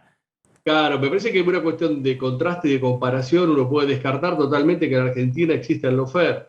En Brasil sí existió el lawfare. Si uno compara el proceso que se llevó adelante contra Lula, donde no había pruebas, donde fue condenado por libre convicción del juez, sin pruebas, en donde la única prueba era que había evitado un departamento que ni siquiera era dueño y que le impidió ser candidato a presidente de la Nación, si uno compara la situación en Argentina, en donde Cristina hasta ahora no ha tenido ninguna imposibilidad de ser candidata y de ser electa, y en donde al día de la fecha la acusación y los hechos son muy distintos en cuanto a su gravedad y profundidad de lo que se planteó con Lula, me parece que eso habla que no hay lawfare en Argentina, que hay un proceso penal en marcha y que hay que ser muy cuidadosos de este proceso penal, de que se resguarde y se respeten todas las garantías formales del debido proceso, más allá de la cuestión de fondo que muy bien usted planteaba, Maxi, que es defenderse de la acusación y que el fiscal tiene la carga de probar que todos estos hechos son imputables a la vicepresidenta y a los otros acusados. Perdón, ahí arriba están poniendo una imagen que creo que fue cuando se presentó en su momento frente al tribunal oral Cristina, que se levantó y acusó a los jueces diciendo ustedes son los que tienen... Ahora, en estos días Cristina está en su despacho guardando las formas y escuchando a estos mismos jueces. Se había levantado. ¿Es así, digamos? Le pregunto Sí, a los doctores. Y además me parece que hay que rescatar que la vicepresidenta siempre estuvo derecho. Está bien, está bien. Siempre se presentó. Pero por eso, más allá de cuando ella dijo... Más allá de esa gestualidad que hizo en su momento, ustedes tienen que dar respuesta a la historia, me va a juzgar y todo eso, hoy está sentadita en su despacho viendo cómo está llevándose a cabo el juicio oral. Sí, pero eso es ejercicio de su derecho de defensa, puede ser lo que quiera el ejercicio de derecho de defensa. Y me parece que también hay que aclarar que siempre la actual vicepresidenta estuvo a derecho, se presentó a proceso, no como otras personas, como Rodríguez Simón, que está prófugo hace bastante tiempo. Entonces, me parece que también hay que destacar esto, que siempre estuvo sometida a proceso y está dentro de las reglas del proceso y participando dentro de las reglas del proceso penal. Doctora Golosín. Sí, coincido. No, ese recuerdo es que de cuando la vicepresidenta se dirigió al tribunal diciendo ustedes son los jueces del lawfare, ya tienen firmada mi condena, etcétera, ¿no? Yo creo que están esperando una condena. Me parece que esto sigue siendo así. Pero ahora está escuchando las pruebas, digamos, la vicepresidenta o el alegato del fiscal donde expone estas cosas que vos contabas. Sí, y le tocará luego la defensa, digamos, así como yo contaba digamos, las cuestiones puntuales, concretas que presentaron los fiscales en sus alegatos. Bueno, habrá que después también escuchar a las defensas y muy especialmente a la defensa de la vicepresidenta. Me parece que de eso se trata, ¿no? Ni lawfare, ni juicio a las juntas, es un juicio oral y público. Para eso se hacen de esta manera los juicios conforme a la Constitución, para que la ciudadanía pueda estar ahí sobre la cuestión. Esto que vos bien señalabas, es muy importante que la ciudadanía pueda tener acceso al juicio. Coincido con el fiscal en que sería bueno que los argumentos respecto a la recusación se hicieran públicos, más allá de que la recusación por el código debe presentarse por escrito, sería muy saludable para la ciudadanía porque es una causa de alto interés público que esto efectivamente se debatiera y se escuchara de manera pública, incluso si es necesario discutirlo en casación, que la audiencia en casación se haga de cara a la ciudadanía. Les agradezco, gracias doctora Golosín, gracias doctor Gil Domínguez, como siempre muy amable, muy interesante escucharlos a los dos.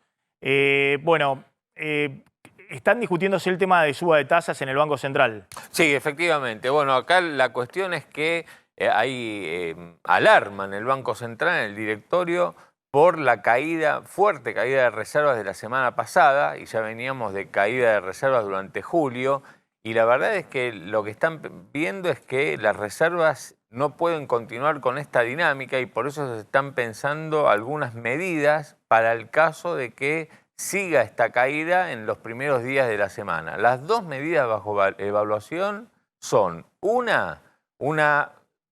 nuevamente una suba de la tasa de interés muy fuerte, tal cual sucedió hace 10 días nada más, digamos, y que el Banco Central tiene a mano justamente para aplicar. Ahí lo que me decían es que están viendo de coordinar con el Ministerio de Economía. El Ministerio de Economía en los próximos días va a tener una nueva licitación de letras, digamos, de bonos en pesos, con lo cual puede haber una acción coordinada para volver a subir las tasas de interés si continúa el drenaje justamente de reservas.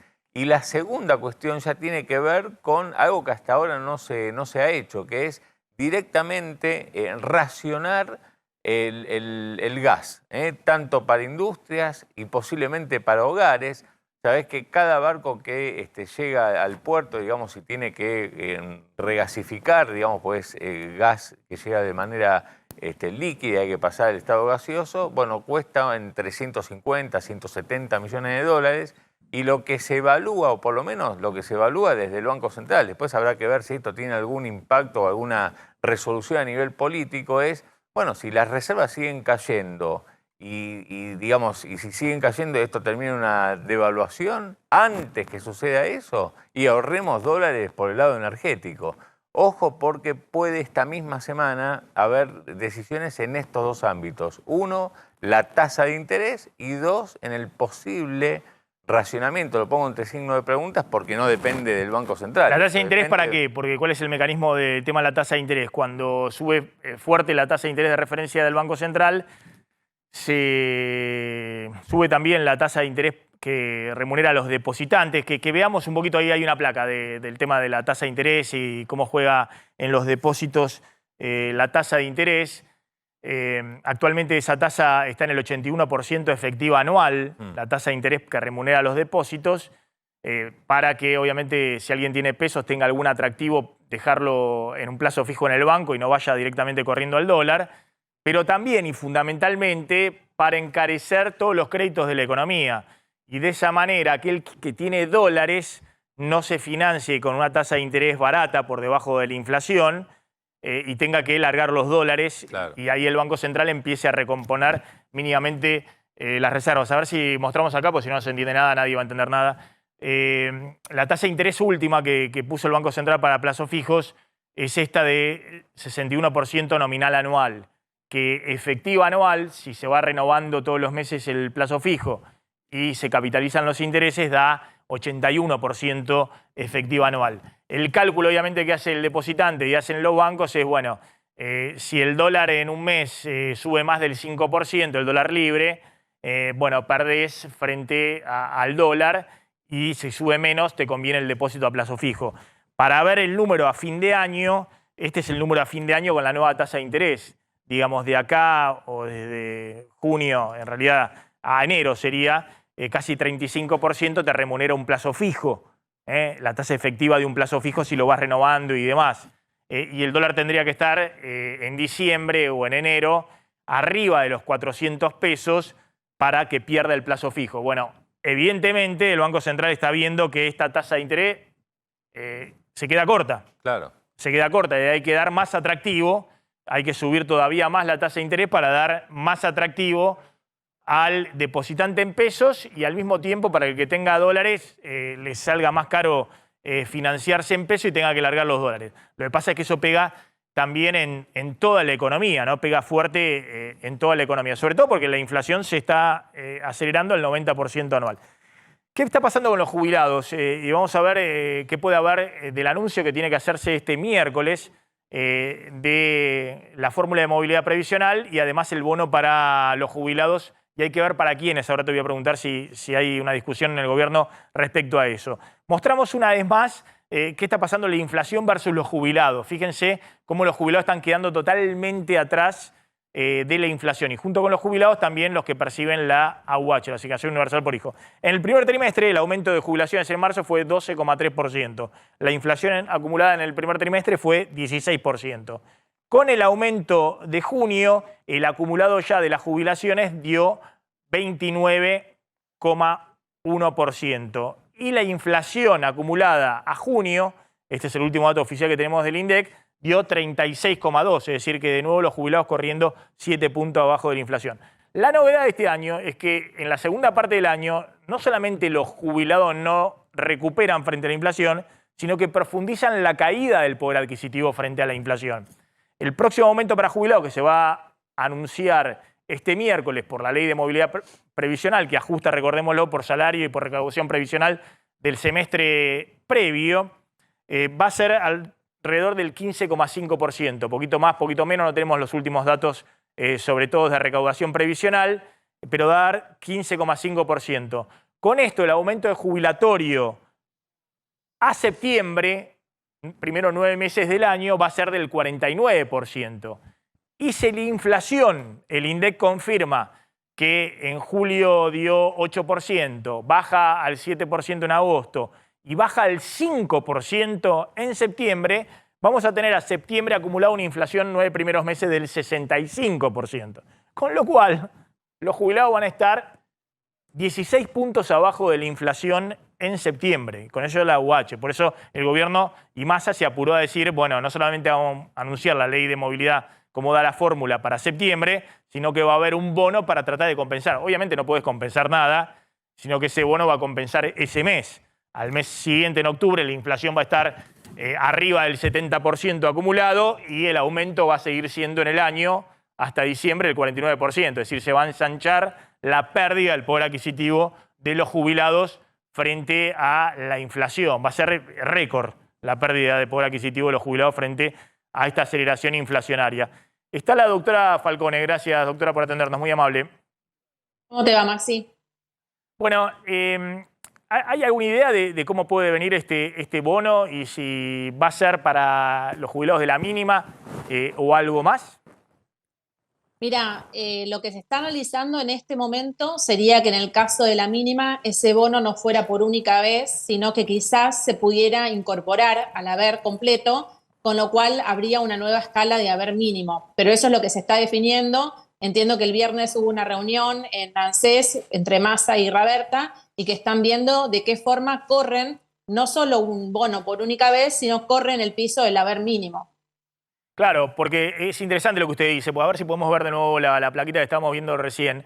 Pocas veces se ha visto esta licuación inflacionaria, ¿no? Esta aceleración de la inflación en la segunda parte del año, en este registro, con lo cual decimos que el jubilado a septiembre va a estar 15 puntos o 16 puntos abajo de la inflación, pero a octubre y noviembre, que no hay aumento para jubilados, sino que el próximo aumento de jubilados es en diciembre, a octubre la inflación va a estar arriba del 70% acumulado 10 primeros meses y el jubilado va a tener 10 primeros meses del año un aumento del 49-50%.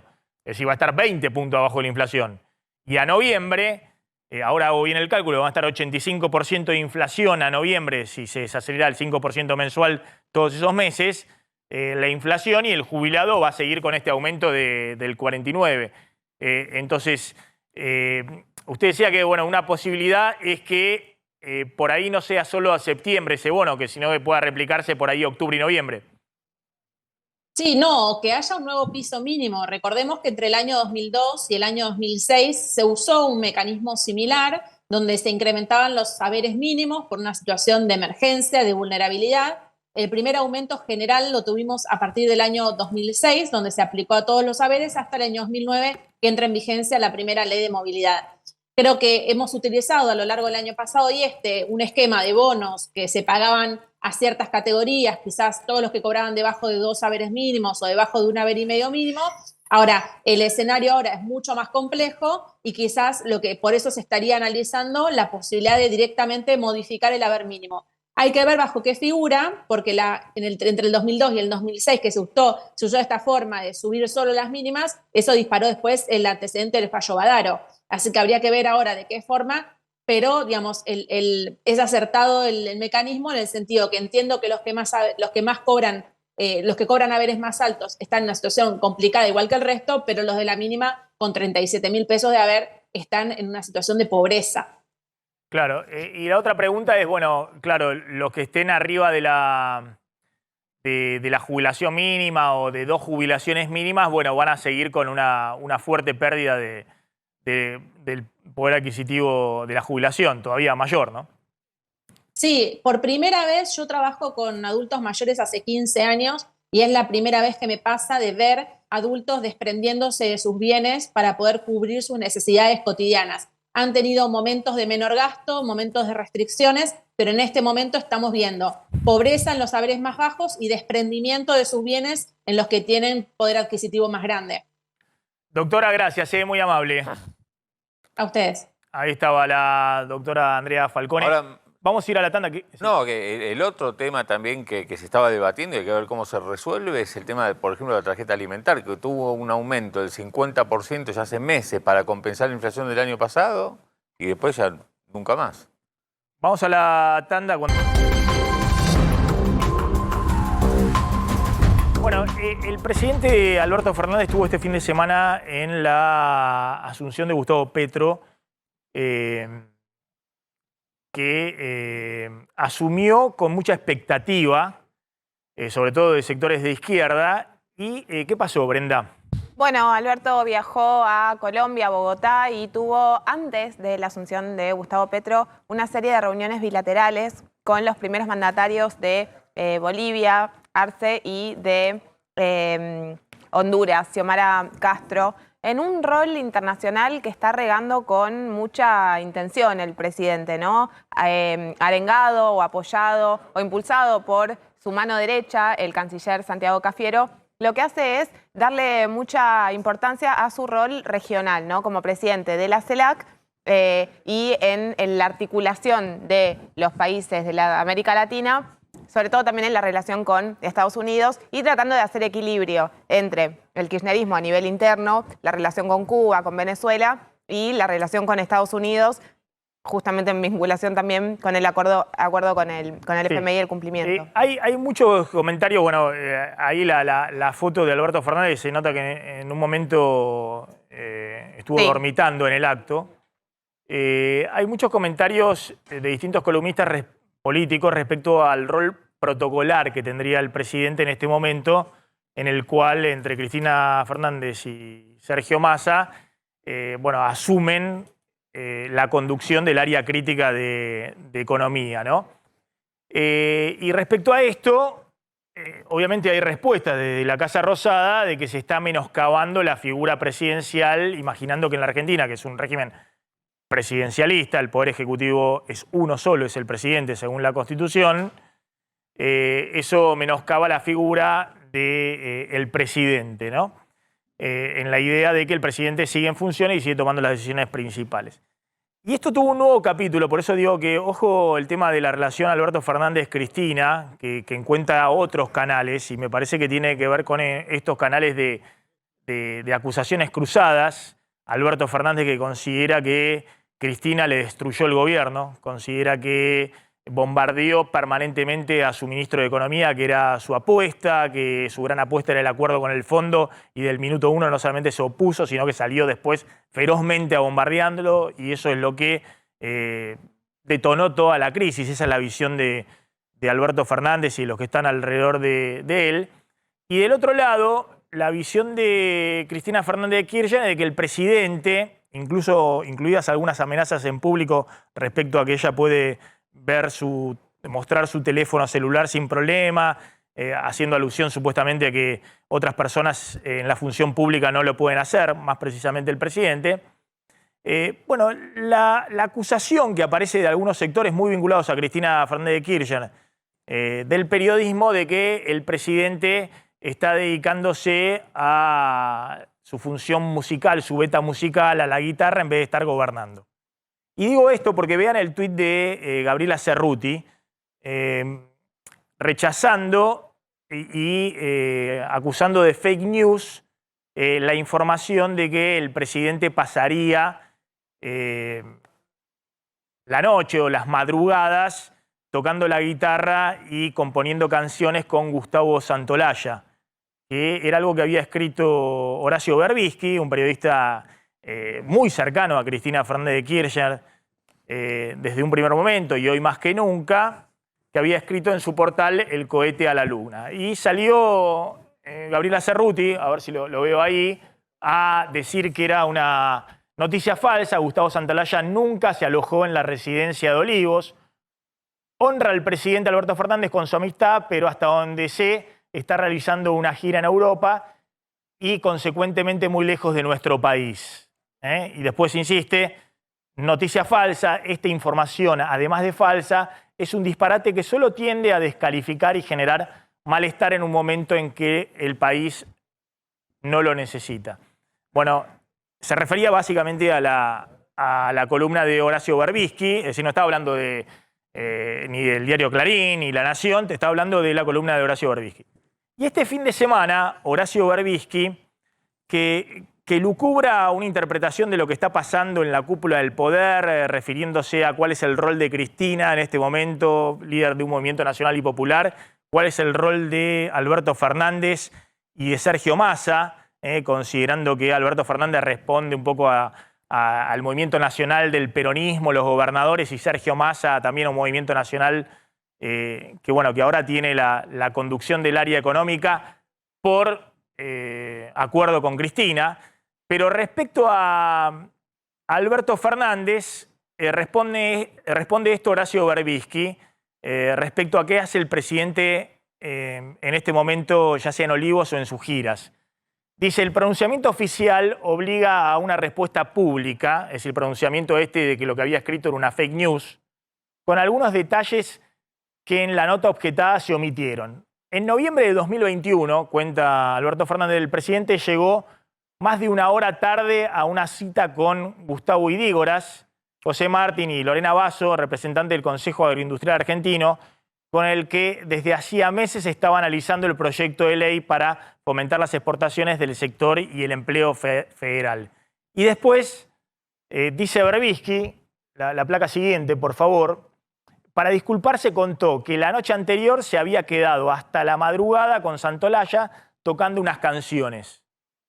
Contó que se fueron a dormir pasadas las 4 de la mañana y que a la mañana, cuando se levantaron para desayunar, siguieron enganchados con las guitarras. Entonces, dice Berbisky, de eso infiere de que el presidente le da la madrugada a la guitarra y después, después de desayunar, sigue enganchado con la guitarra con Santolaya. Y agrega un dato más reciente, que es el tema de la gira del presidente a Los Ángeles, a la cumbre del G20. En la primera semana de junio de este año, el presidente participó en la Cumbre de las Américas en Los Ángeles, la ciudad donde vive Santolaya. Al regresar, volvió a reunirse con el Consejo Agroindustrial. Lo acompañaban el ministro Julián Domínguez y Mr. Magoo, así es como lo llama a Guzmán. Nosotros lo dijimos hace mucho tiempo, cuando Guzmán era ministro y estaban en plena guerra con Cristina, que acababa de obtener un adelanto de $1.000 millones de las cerealeras para cumplir con las metas acordadas con el FMI. Esto es cierto. Si Guzmán, para truchar la meta con el FMI, le pidió $1.000 millones de adelanto de exportaciones a las cerealeras. Y vuelve Berbisky, insisto, a plantear el tema de Alberto Fernández, la guitarra y su beta musical cuando tendría que estar en función en medio de una crisis como la que estamos viviendo. A la placa siguiente, por favor. ¿Cómo anda la música, Presi? Le preguntó Gustavo Idígoras, que es el titular de Ciara, de la Cámara de Cerealeros. Muy bien, en Los Ángeles tenía una agenda tan cargada de protocolo que me liberé una tarde. Me fui a almorzar a un hotel con Santolaya y pasamos toda la tarde hablando de música. Entonces, esta visión de que el presidente no solamente está en un rol protocolar, sino que además le está dando despunte a lo que es evidentemente su hobby predilecto, no sé si querrá después del 10 de diciembre de 2023 dedicarse más profesionalmente al tema, no es que la están elucubrando desde Clarín o desde medios con una beta más opositora. Está saliendo de un periodista que está muy cercano a Cristina, me imagino que habla asiduamente con la vicepresidenta. Y la verdad que es interesante para entender un poquito, bueno, qué puede pasar en las próximas semanas. Si efectivamente el ministro de Economía, Sergio Massa, que está tratando de alinear tanto a Alberto Fernández como Cristina, avanza con las medidas que está anunciando en estas horas que son necesarias para tratar de estabilizar la situación cambiaria. ¿Qué está pasando en este momento en el mercado cambiario? Bueno, un día con caídas en las cotizaciones, tanto del paralelo como de los dólares alternativos, sobre todo en estos últimos, son lo más importante, pero el blue ahora está a 290 pesos, son 3 pesos menos que el viernes, pero lo importante está pasando con los dólares alternativos. El contado con liqui, ahora en este momento 280 pesos, son 8 pesos menos que el viernes, con lo cual está más relajado el mercado cambiario. Tiene que ver, Maxi, con dos cosas. Uno, el tema de la nueva composición del gabinete energético, donde justamente el nuevo ministro Massa le hace, digamos, tiene un lugar más preponderante, desplazando al kirchnerismo, por lo menos en los papeles, después vamos a ver. Y por otra cuestión, los mercados internacionales que hoy están operando muy en positivo, sobre todo en Brasil también. Hay una revaluación del real frente al dólar. Bueno, acá se está notando eso, un relajamiento del mercado cambiario. Vamos a ver cómo impacta esto en las reservas, porque si hablamos de caída en las cotizaciones, pero después no le ayuda esta disminución, aunque sea chiquitita de la brecha, a juntar dólares al central, bueno, vamos a ver cómo sigue. Pero hoy va a estar el dato clave de la tarde, las reservas. Sí, es cierto, vamos a estar viendo qué pasó con el Banco Central, si volvió a vender. Claro. 8 jornadas consecutivas, lleva hasta el viernes pasado vendiendo dólares el Banco Central, con una caída en 5 días hábiles de agosto de 700 millones de dólares. Insostenible, insostenible. Eso lo tenés que corregir rápidamente. El gobierno dice, bueno, pues son los pagos de energía que tengo que hacer. Bueno, es insostenible no tener los dólares. Cambiar rápido la dinámica, y esos son los próximos pasos que tiene que dar urgente Massa, que por otro lado tendría que estar 24 horas en el despacho, ¿no?, del Ministerio de Economía, no actos públicos, el presidente Alberto Fernández y demás. Un gobierno no tiene credibilidad y que tiene que reconstruir mínimamente la credibilidad desde el despacho, desde las medidas del trabajo. ¿Ustedes lo vieron en algún momento a Labaña haciendo actos públicos, lo que fuera? ¿Se acuerdan del 2002? Sí. 2002-2003, cuando había que reconstituir mínimamente la situación económica. ¿Qué está pasando con el previaje?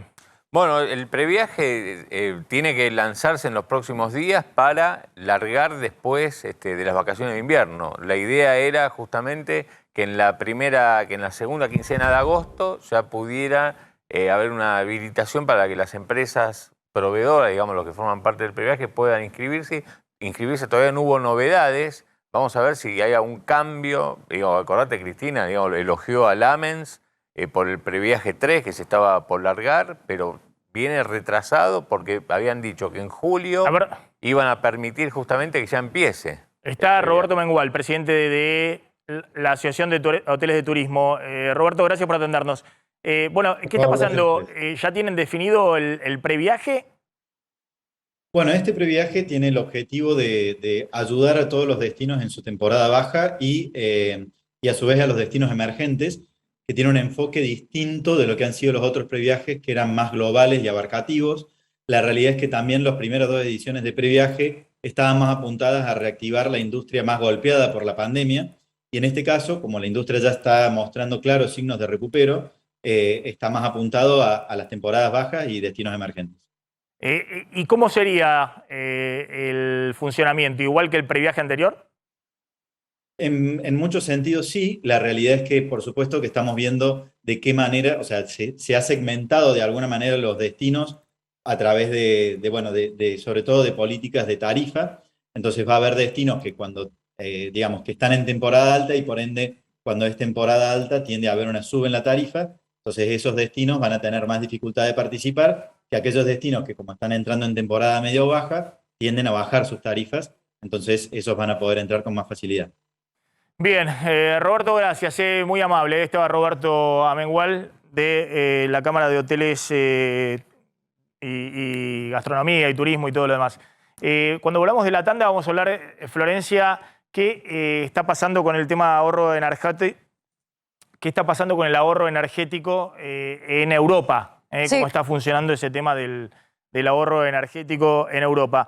Brenda, vamos a hablar de la advertencia de Larroque, que ha salido también en defensa de Cristina. Me imagino que tiene que ver con el juicio en Comodoro Pi. ¿Y qué tema tenés, Claudio? Y caída del consumo. Antes hablábamos de inflación disparada. Bueno, ¿cómo impacta en el consumo? Tanda, ya volvemos. Bueno, ya vamos a hablar del tema energético. Está Adrián Saque en Estados Unidos. Adrián. ¿Qué tal? Muy buenas tardes, Maxi, ¿qué tal? Bueno, acá estamos todos muy atentos a ver cómo repercute la gran novedad que tuvo la economía de los Estados Unidos este fin de semana, que fue la aprobación, acaso sorpresiva en el Senado, de un enorme paquete de ayuda, principalmente ayuda social, que siempre fue un proyecto del presidente Biden, destinado sobre todo a ayudar a reducir el precio de los medicamentos y a crear una economía verde aquí en los Estados Unidos, ¿no? Algo que no parece realmente una prioridad, pero que apunta con todos sus cañones a reducir la inflación. Por eso este paquete, que es de 750.000 millones de dólares, se llama Acta de Reducción de la Inflación o Ley de Reducción de la Inflación, que es algo realmente inédito aquí en los Estados Unidos, que se haya hecho un proyecto como este. Y bueno, ya fue aprobado por el Senado, que era, digamos, el ámbito más difícil que tenían como prueba para aprobar este proyecto, que busca ser un poco también el proyecto Ave Fénix para Biden de cara a las elecciones de noviembre, del 8 de noviembre de este año, donde, bueno, se juega justamente el control del Senado y de la Cámara de Representantes, ¿no? Entonces, esto que va a influir directamente, como te decía, sobre todo en la distribución de medicamentos, en el acceso a mucha gente de una canasta grande de remedios que aquí, bueno, suelen tener un precio muy caro. Recordemos siempre que el talón de Aquiles del bienestar estadounidense muchas veces es la salud, justamente, que no es gratuita para una gran cantidad de personas, pero bueno, facilitando el acceso a los medicamentos tan caros aquí, justamente creen que puede llegar a restaurar el vínculo entre Biden y el electorado, amén de la inflación que ya están previendo que va a empezar a bajar, aunque sigue siendo la más alta en los últimos 40 años. Adrián, gracias. Ahí estaba Adrián Saque en Estados Unidos. Por favor, gracias a usted. Como siempre, impecable. ¿Querés hablar del tema de La Nini y después nos metemos con el tema de ahorro energético? ¿Qué pasó? Bueno, el gobierno se compró un problema y todavía lo sigue teniendo a pesar de que dio marcha atrás. La Administración de Parques Nacionales, es decir, el Ministerio de Ambiente de la Nación, declaró la semana pasada al volcán Lanín como sitio natural sagrado mapuche. No digo por esto que se haya comprado un problema, sino por no haberlo conversado como correspondía o no haber defendido la decisión, porque esto es algo que propone la Constitución desde 1994, que se viene discutiendo desde hace rato y que venía reclamando la Confederación Mapuche de Neuquén. ¿Qué quiere decir esta declaración de sitio natural sagrado? Que el pueblo mapuche tiene que formar parte de la definición de criterios para evaluar finalmente cómo se usa ese sitio, que es significativo para la comunidad mapuche en el aspecto ceremonial, en el aspecto religioso. Pero el gobernador neuquino Omar Gutiérrez salió a repudiar esta decisión, a decir que iba a accionar legal y administrativamente para que se revirtiera esto que había anunciado Parques Nacionales. No solamente el gobernador se mostró en contra, sino también el expresidente Mauricio Macri, publicando algunos tuits en contra de la decisión sobre el Lanín, a lo que muchos le respondían que no había cuestionamiento sobre el lago escondido y sobre los terrenos que estaba ocupando Joe Louis sin dejar pasar en algunos ámbitos, pero sí había el reclamo sobre los mapuches. ¿Y qué pasó? El gobierno dio marcha atrás. Dijo que iba a revertir esta decisión, que daba marcha atrás y propuso abrir una mesa de diálogo. Así que al final los mapuches son los que están enojados. Bueno, y el gobierno en todo caso en este punto se alineó con el gobernador de Neuquén y con lo que planteaba también Mauricio Macri. ¿Qué pasó con Larroque? Larroque, el ministro de Desarrollo Comunitario de la provincia de Buenos Aires y de especie de portavoz de Cristina Kirchner, por decirlo de alguna manera, por más que digan que nadie habla por ella, esto se puede interpretar como parte de su pensamiento. Dice, sin Cristina no hay peronismo y sin peronismo no hay país. Con lo cual, sin Cristina no hay país, suena a una especie de advertencia, que hay quienes pueden decir amenaza también, con respecto a que si empeora la situación judicial de Cristina Kirchner, podría llegar a haber consecuencias, no se sabe de qué estilo. Ya hablaron de una manifestación importante, replicando también la del 24 de marzo del año pasado. La Cámpora había publicado en una serie de tweets imágenes de aquella manifestación. Esto es algo que viene dando vueltas de que si Cristina Kirchner se complica en la justicia o es complicada en la justicia, podría llegar a haber alguna repercusión de parte de la Cámpora en la calle o del kirchnerismo en general. Vos decís que por el carácter transitivo de la frase de Larroque es... claro, si lo vemos desde términos lógicos... Sin Cristina no hay país, digamos. Claro. No sé si la frase de Larroque tiene carácter transitivo o no, si tiene esa propiedad o no. Pero bueno, está claro que todo esto que están planteando distintos dirigentes del kirchnerismo va a ser muy difícil que efectivamente ocurra. Digamos, la idea de que Cristina proscripta o que Cristina, porque la condenen en esta causa, que después va a tener instancia de revisión hasta la Corte Suprema de Justicia y que seguramente no va a ocurrir antes de la elección del año que viene, ni aún en el peor momento de Cristina hubo alguna proscripción, y la justicia argentina ha sido siempre, si se quiere, muy permisiva respecto a que no haya proscripciones. Entonces, no sé, me parece que es un poco parte también del rum también. ¿Te acordás? En el 2017 se hablaba que le iban a proscribir y demás, y se presentó, y bueno, ahí perdió. Después en 2019 se presentó con Alberto Fernández, ganó. El año pasado perdió, y hoy la discusión es que la propia Cristina dice está perdida la elección el año que viene.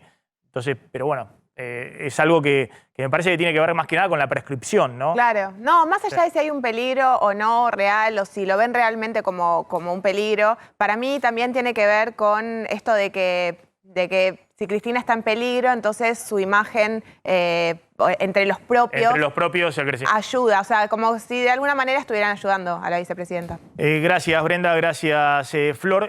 Cerramos. ¿Qué está pasando en el mercado cambiario? Bueno, una jornada positiva con mejora de los bonos argentinos en dólares de hasta 4%, del 2% de los bonos en pesos. Eso hace que caigan los dólares alternativos, y contamos el contado con liqui, este dólar al cual dolarizan las empresas, 280 pesos, 8 pesos menos que el último viernes. El paralelo se mueve menos, para abajo también, 290. Es un día bueno afuera también. Sí. ¿no? También está bajando el dólar en Brasil y demás.